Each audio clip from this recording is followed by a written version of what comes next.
Thinking and dreaming big. Thinking and dreaming big. Dream and think big, right? Whew, this one is gonna be real good. It's gonna be real good. So over the past couple of weeks, I've been reading this book by David Schwartz, right? David Schwartz. Dream Big, well, the magic of thinking big. It's been a real great book. What I just want to be able to share with you guys today is what is the essence, what it means to think big and dream big, right? Over the past couple of years, my thinking and my dreaming hasn't really gotten that big, right? So I needed to find ways to be able to help me, pass the pinnacle, right? If there is such a pinnacle of being able to dream big, right? And, I find tools and actually techniques and people rather I actually go to help me conquer being able to think small so that I can be able to think big, right?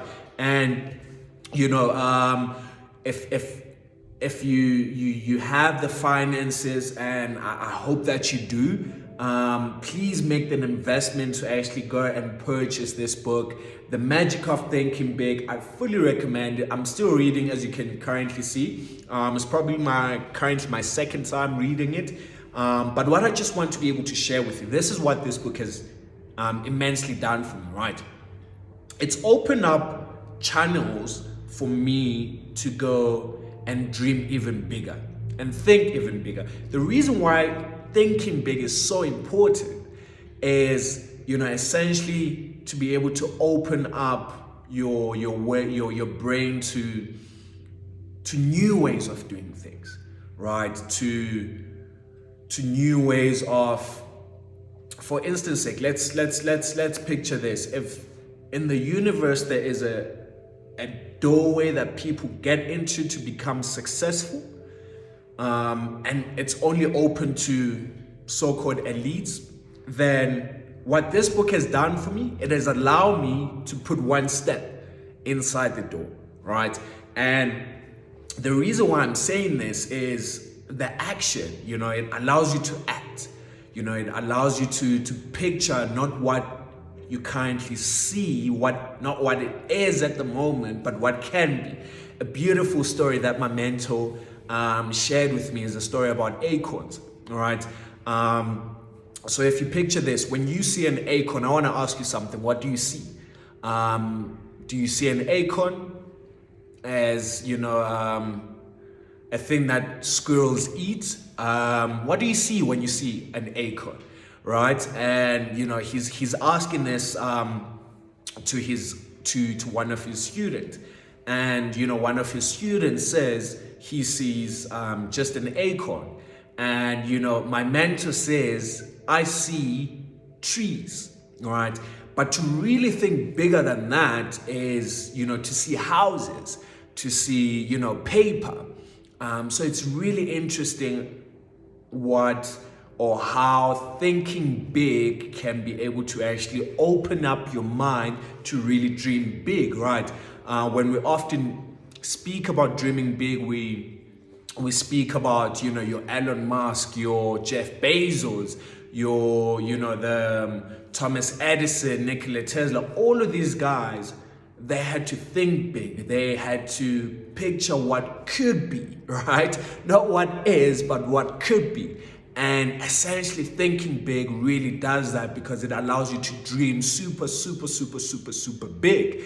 And one of the things that I always told myself is I need to be able to dream really big so that whilst I'm on the run, whilst I'm chasing, not really chasing, but whilst I'm allowing all my dreams to actually come back to me, because essentially it's what I want, and what I want will always follow me around, right? That's the law of the universe, the law of attraction.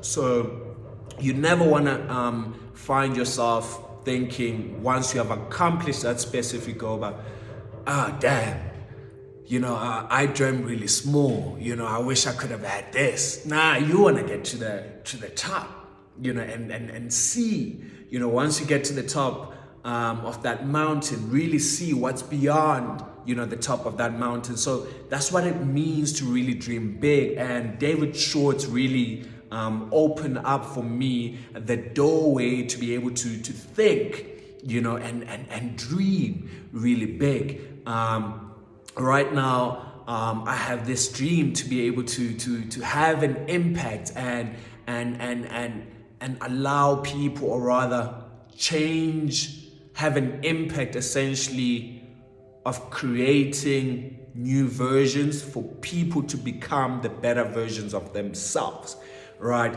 That is a real dream for me.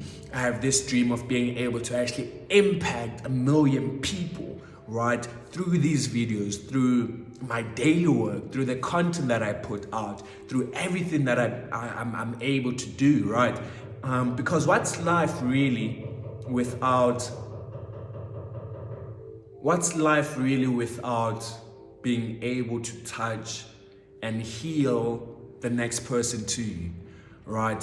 What is life without that? What's the purpose, right? And along the years, my purpose has really become, you know, improving myself so I can actually go out and actually help others, right?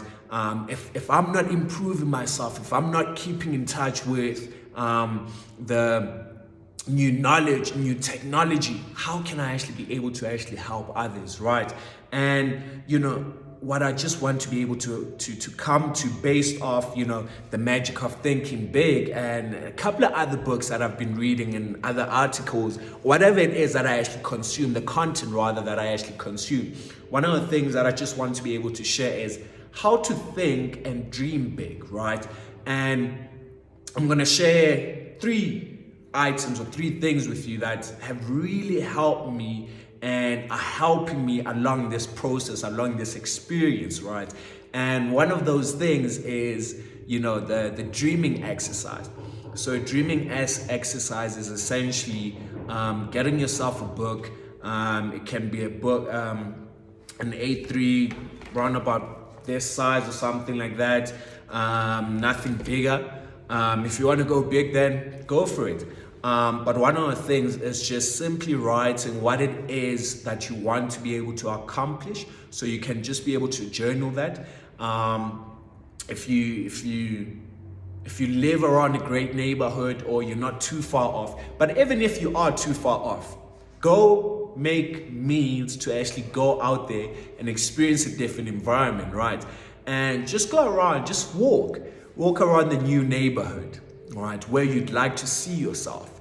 Walk around the neighborhood, admire the houses, admire the trees, feel the breeze, you know, touching your skin, feel the air. Rather, you know, create the experience in your mind of what it means for you to be this person that you want to become, right? If you want to be a millionaire in South Africa, walk around Melrose, walk around Sandton, and, you know, really look at the properties. Look at how this property is built and say to yourself, okay, I like that. Okay, no, I don't like this. Maybe I want this. And what it does, your mind will record all of these experiences that you're actually putting into your mind, right? That's simply dream exercising, a dream exercise. So have a dream exercise book.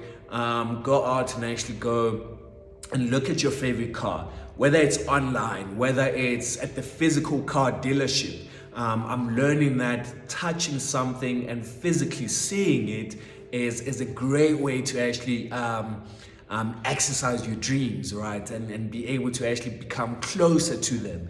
And now the most important thing, the key, right? Don't ever give up. And the reason why I'm saying that, don't ever give up in that dream, what you have, reason behind that. There's a couple of dreams. Well, there's a whole lot of dreams that I've yet to accomplish, right? But it doesn't mean that I'm gonna give up because I've asked for it and 2 years has passed and I still haven't received it. Reason behind that, because I'm understanding and I'm learning that, you know, when you ask for something, you have to keep your faith, right? I think I did a video with regards to the essence of faith. And you need to be able to keep your faith at all times. You need to keep your faith that it is going to work out. I am going to receive what I asked. Because you ask, you seek, and you receive it, right? Now, especially our generation, the microwave generation, we expect results instantly. And, it's just not going to happen that way. It's not going to happen when you want it, bro. When you want it. So the first how that I would share is dream exercise, right? Keeping a journal. And number 2 is, speaking about a journal, have a vision board. Have a vision board of what it is that you want. It can be, just pictures. Keep on going back to the pictures that you see yourself becoming. The person that you see yourself becoming, keep those close to you. And one last one, which, I'm still learning. I'm not gonna front and be like I've fully mastered everything that I'm sharing with you guys. It's an ongoing journey, it's an ongoing experience, and I'm loving the journey, right? Because I'm able to actually come back and share with you guys, right? But one of the other things that for me, I've been acquainted to really recently is segment intending. So segment intending is, for instance sake, so as the word, let's break the word down, segment. So a segment can be, if I wake up in the morning and decide to go to the gym, right? I wake up, the first thought, straight after I wake up, that's a different segment, right? So I would say I welcome all of the experiences that today is going to present to me, right? I am allowing of the great feelings to come into my life and to brighten up my life. So that's the segment, right? And straight after I wake up, I go and, prepare my breakfast. Whilst I'm in the shower, what I would say is, for instance sake, whilst I'm in the shower, I can be able to say that this breakfast that I'm going to prepare, I welcome the food that's going to be able to re-energize my body, make me feel great. And whilst I'm leaving my house, I'm going to say, I'm going to be safe, I'm going to be protected, I'm going to enjoy the experiences, I'm going to look out and see the sunshine touching my body, I'm going to feel that, I'm going to looking at the trees, I'm going to be looking at the trees, I'm going to be amazed with the trees, right? And when I get to the gym, just on that walk, what I would say, because it's still a segment that I'm going to head into, is essentially I'm going to feel good from this workout. I'm going to feel re-energized. I'm going to keep on feeling better. I'm going to be getting stronger after this workout, right? So it's each segment that you actually get to go through in your whole entire day, right? And I'm still learning that it takes practice. It takes practice to actually be able to master and get to grips with all of these things, right? So that's what it means when we say segment intending. And I'm still learning, and I'm glad and I'm grateful to be able to share, this knowledge with you guys, as I'm also just being able to go through the journey with you guys, right? And the most important thing, what I just want for you guys to be able to take away from this is, to be able to dream and think bigger is essentially, to me, I don't know about you, but it's a question that you really need to be able to ask yourself is, how are your parents, right? I come from a beautiful family. I'm thankful and I'm grateful for all that my mom has been able to accomplish along these years. I'm super grateful, right? All that she has done, right? But for me, the most important thing in terms of thinking and dreaming bigger is always go bigger. Let's go bigger. Let's be better than what she had accomplished. I want to be the first person in my family to become a millionaire. I want to be the first person to take a whole different route and, really become the best at what they do and excel in that. That's simply my goal. right? That's the vision, is to always become better than the previous generation before me, and that's what it's about. That's what it's about. It's about being the best version of yourself, becoming the best version of yourself and your family, so that they can actually be able to look up to you. And the legacy, it's a whole cycle, it goes all around, man. Your nieces and nephews, when they look up to you, they need to be able to think, okay, Uncle Ash, did this. How can I be able to do this and go bigger? That's what it's all about, right? So that's one thing that I just want you guys to be able to take away from this. Become the best version of yourself every single day. Dream big, think big.